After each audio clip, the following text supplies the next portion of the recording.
আমার ওষুধগুলো নষ্ট করে ফেলছেন। গাড়ি ফিরছেন মিয়া, আমার সব ওষুধ তো আপনারা চাপা দিয়া ভাঙ্গা বলাইছেন। এটা আমার বাবার অসুখের ওষুধ, আপনার টাকা দিয়ে যেতে হবে। আচ্ছা মানে আম রিয়েলি সরি, আপনার সব ওষুধ আমরা নষ্ট করেছি। আপনি কোনো টেনশন করবেন না, আমি আপনাকে সব ওষুধ কিনে দিব। এখানে আশেপাশে তো কোথাও ফার্মেসিও নেই। আপনি আমার গাড়ি তুলুন, আপনি গাড়ি তুলুন, আমি সব ওষুধ কিনে দিচ্ছি, প্লিজ টেনশন।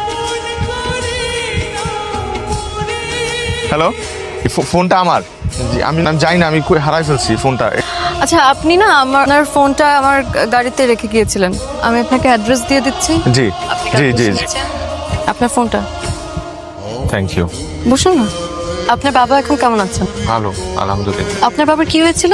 একবার স্ট্রোক করছিল, এরপর আর পুরোপুরি কখনো সুস্থ হতে পারে নাই। দিনের পর দিন বিছানায় পড়ে আছে। আমাদের একটা হসপিটাল আছে, if you need any help আমাকে জানাতে পারেন। আমার ফোন নাম্বারটা দেখান।